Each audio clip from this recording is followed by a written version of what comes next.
I may have shared this with you before. There's a story of a mother with her two children, and the children were playing in the room, and Mom was out in the kitchen, working in the kitchen, doing some baking and cooking, and all of a sudden she heard the son was the older one, she heard him scream. And she went running in, and she said, "What's going on?" And he said, "She pulled my hair." And she said, "You'll just have to suck it up, because, she doesn't know what it's like to pull hair." And so she went back out into the kitchen, and she was working some more, and all of a sudden she heard her daughter scream. And she went running back into the room. She said, "Well, now what's going on?" And he said, "Well, now she knows what it feels like to have hair pulled." And I think, in our life, we have all kinds of desires. We have wants. And when we get a desire, we usually go after it. It's something that drives us. It's something that makes us do things. And so we go after it, and we get what we want. And that kind of applies to our message here this morning. We're in Mark chapter 10, and the title of it is Jesus Heals Blind Bartimaeus. And it starts in verse 46 and goes through verse 52. It's interesting, the name Bartimaeus. Bartimaeus is really two words in the Greek. The first word is bar. In Matthew 16 and verse 17, Peter confesses Christ as the Lord. And Jesus said, "Blessed are you, Simon Bar-Jonah." And then in brackets, if you read in brackets, it'll say, "Son of Jonah." Well, Bar means son, or son of. And so in Matthew 16 it says that. In Acts chapter 4 and verse 36, Joseph gives of his things to the church. And they nickname him Barnabas. And in brackets, if you read in Acts 4 and verse 36, it says, "Son of encouragement." And that's what Barnabas means. And so Bar means son. And in this, with Bartimaeus, so it's son of Timaeus. Now Timaeus may have been a Jew. He may have been his father. But Timaeus means unclean. Now, if you go to Jewish understanding and belief, if you were born with a disease, or if you got a disease, or you were born blind, or you were any kind of thing, that was unclean. You were Timaeus. In a religious sense, it means foul or ugly in a religious sense, or unclean as well. And so, in John chapter 9 and verse 34, when Jesus heals the lepers, he says, he healed the blind man. He doesn't tell the blind man to go to the high priest and be cleaned. He just heals him and he goes on his way. But in Matthew chapter 8, he heals the lepers. And he tells the lepers, he says, "Go show yourself to the priest," because they were commanded to be announced clean after they had been unclean by the high priest. Now they took this to the extreme, because in John, when the blind man challenges the Pharisees, they say, you are steeped in sin, you were born in sin. And the reason they're saying that is because he's blind. That is not the same application as Matthew 8. They shouldn't be making that application. But here is Bartimaeus, son of unclean, and you can see where they kind of got that from. And Bartimaeus wants to be healed. And so Jesus is on his way to Jericho. And as he's leaving Jericho, there's a great crowd around him. And he's walking down the road, and here on the roadside sits this fellow named Bartimaeus, son of unclean. Why was he sitting on the roadside? Well, that's what they did. Because that's where the traffic was, that's where people were, and that's where blind people could beg to get food and different things for what they needed. and get the help they needed. And it just happens to be that Bartimaeus is in the right place at the right time, because as he's sitting on the side of that road, he hears Jesus coming. Now that had to be something. He no doubt in the previous had heard about Jesus and the healings that Jesus had been doing and the different things. And so you can imagine what he would have felt like when he heard Jesus. Jesus is coming along and the crowd is there. He's blind, but he has ears. And he knows Jesus is coming. And so what does he do? He cries out, "Son of David, Hosanna in the highest," whatever you want, however you want to do it. He cried out to Jesus because he needed something. He had a desire, didn't he? He had a desire to be healed. He had a desire to be cured of his infirmities. And so he cries out because he knows that Jesus is the one that can help him. He had heard all about Jesus, and now he hears Jesus coming, and he says, "I want help. I need help. You're the one that can help me." So he asked for it. And if you look at that, there's a good example in there for you and I today. Think about this. We need to hear Jesus, don't we? We need to be in the right place to hear Jesus, don't we? If we're not in the right place, we're not going to hear him. Now, it may be in a church assembly. It may be at a Bible study. It may be in our house. We may just open up the Bible and read something, but we need to be in a place where we can hear Jesus. Because if we don't hear Jesus, we're not going to go any further than that with Jesus, are we? And so we need to hear Jesus. And you know, it's kind of hard to hear Jesus today because of all of the worldly things that are drowning him out. And maybe we have other things that are distracting us from hearing Jesus. And so we're not listening all the time because we have all these other distractions going on. But we need to hear him. And the way we hear him is through the word that he's given us, through his apostles. And so we need to be hearing him. And when we hear him, we need to do like Bartimaeus did. We need to have a desire to hear him. And then we need to have a desire to cry out to him. In Matthew chapter 7 and verse 7, Jesus said, "If you ask, you will receive." You don't receive unless you ask. If someone comes along and sticks their hand out, what do? You slap their hand, give them a high five. If they don't say anything, you don't know exactly what they're wanting. So Jesus said you have to ask and you'll receive. Jesus said if you want to find, you have to seek. It's not going to fall into your lap. It's going to take some effort on your part to look for it, to seek it out. And he says if you knock, the door will be opened unto you. Now to me, what Jesus is saying there is what Bartimaeus did. He cried out to Jesus. He was seeking him. He was knocking on the door for Jesus. And that's what a lesson that you and I can learn from that is that we need to be knocking, we need to be asking, we need to be seeking. We need to have the desire that Bartimaeus had to seek out Jesus. Now when you seek out Jesus, it's interesting because you're going to run into all kinds of roadblocks.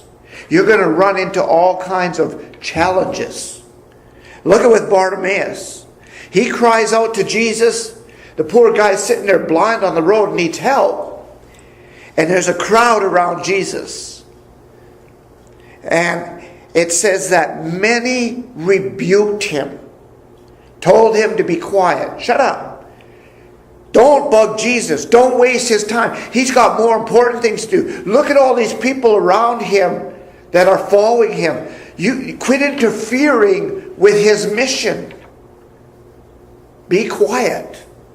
We don't want to hear any more from you.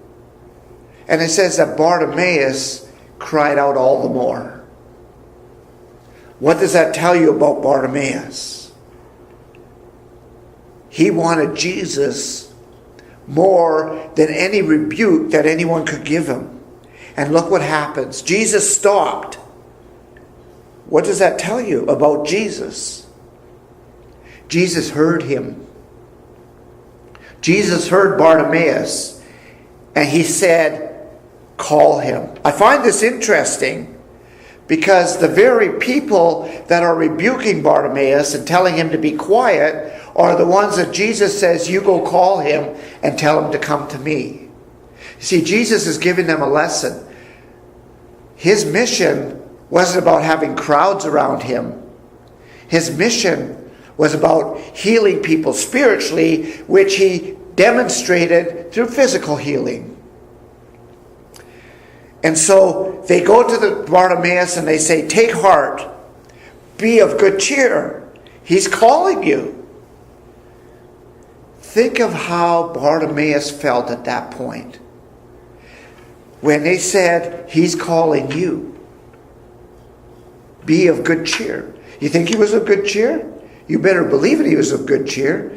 He was happy that he was calling him because that's the response that he wanted. And so he's got this big emotional thing going on about now he's going to go to Jesus because Jesus heard him.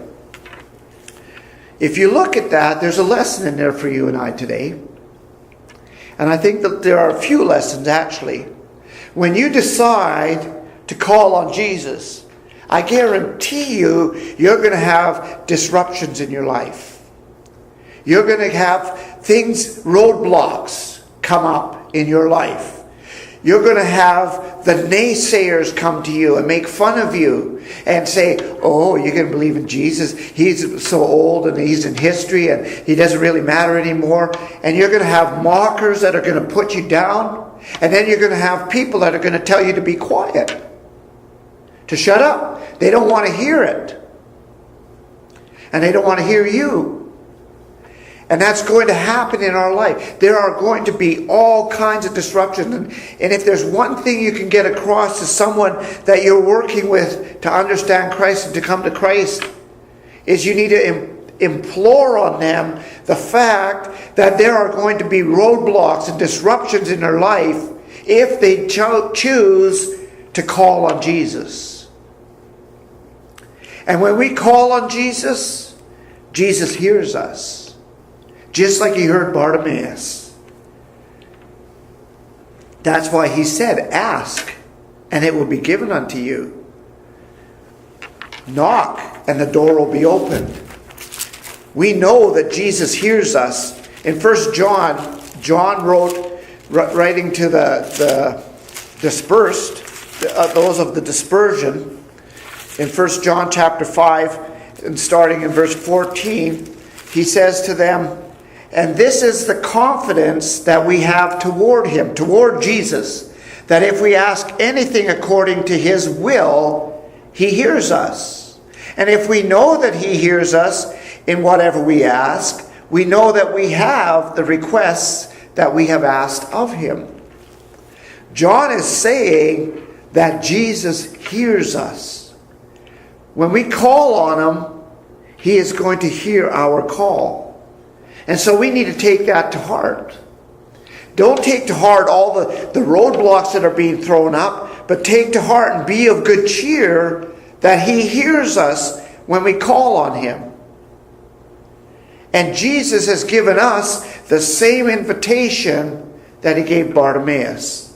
In Matthew 11, and about verse 34, he says, come unto me, all of you who are burdened, heavy laden.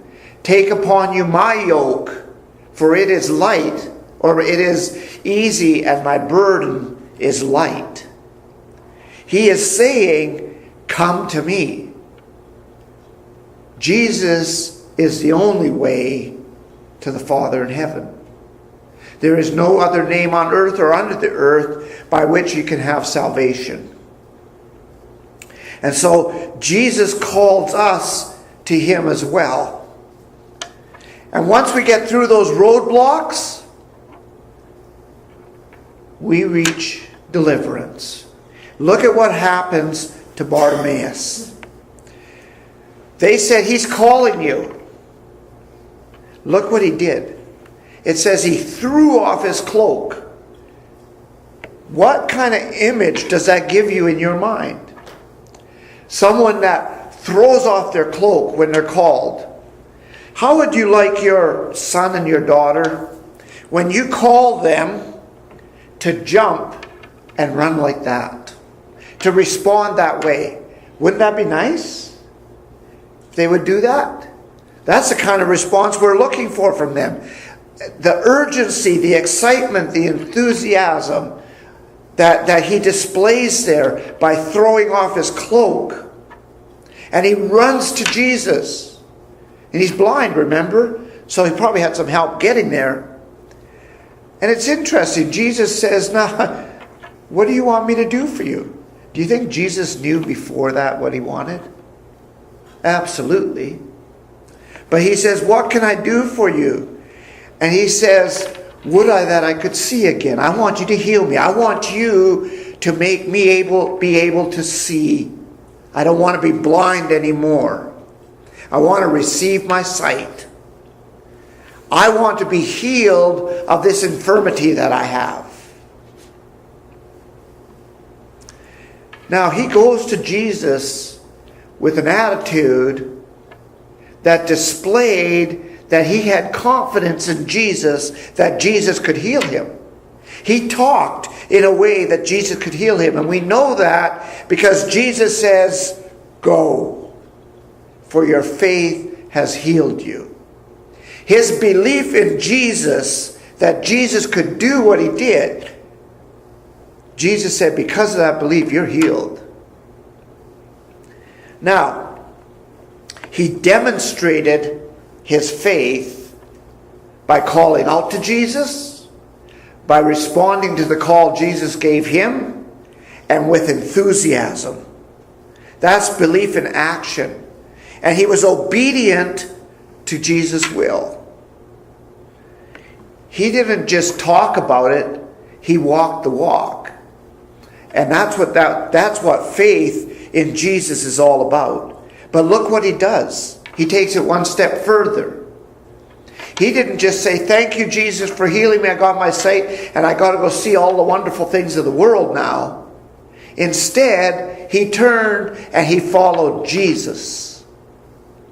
He didn't run away from Jesus after he got healed. He stayed with Jesus. And there is a spiritual application in that for you and I today.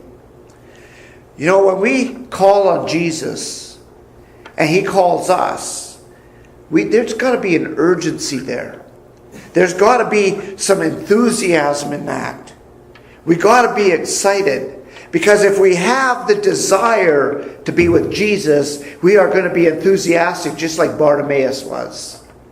But you know something? We have to realize, to have that urgency, we have to realize the state that we are in. You see, Bartimaeus knew he was in a helpless state to help himself to be healed.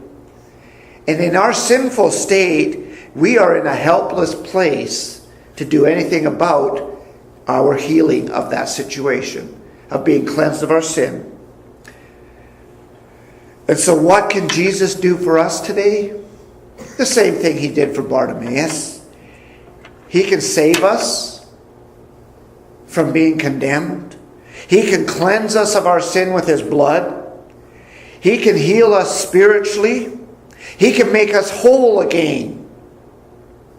But we have to first believe that we aren't and understand that we can't do anything about it before we'll have that desire for Jesus to heal us.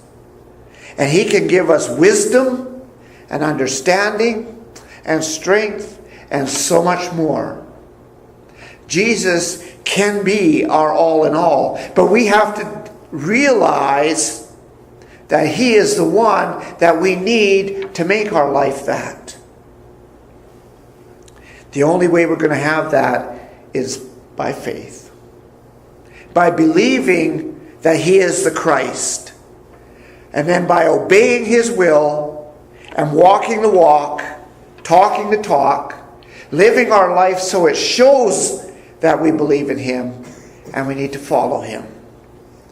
You know, it's interesting with Bartimaeus. The desire that he had to be healed is the exact desire that we need to be healed spiritually. We just went past Boxing Day.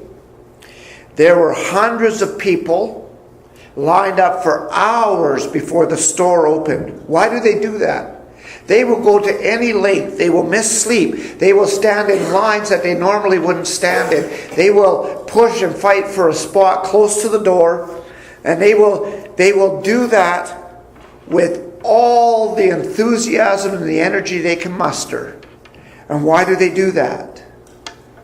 Because they're chasing something that they desire. And that is our human nature. Whether it's worldly things or otherwise.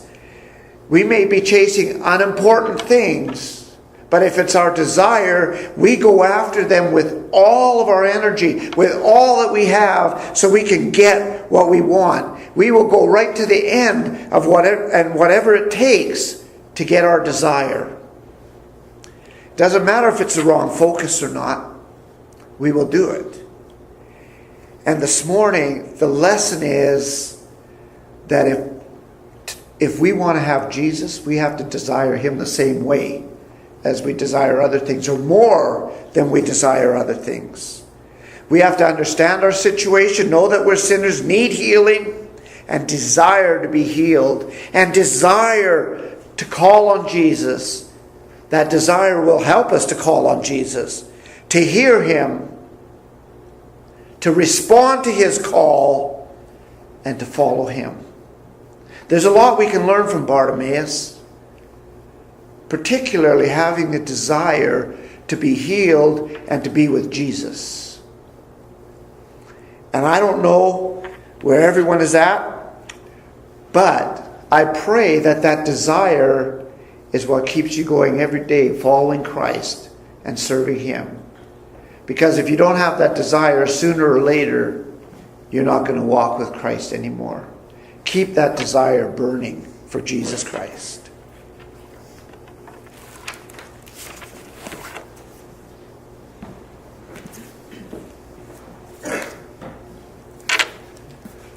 Softly and tenderly Jesus is calling, calling for you and for me. See on the portals he's waiting and watching, watching for you and for me. Come home, come home, ye who are weary, come home. Earnestly, tenderly, Jesus is calling, calling, O sinner, come home. Why should we tarry when Jesus is pleading, pleading for you and for me? Why should we linger and heed not his mercies? Mercies for you and for me. Come home, come home. Ye who are weary, come home. Earnestly, tenderly, Jesus is calling, calling, O sinner, come home. Time is now fleeting, the moments are passing, passing from you and from me. Shadows are gathering, deathbeds are coming, coming for you and for me. Come home, come home, ye who are weary, come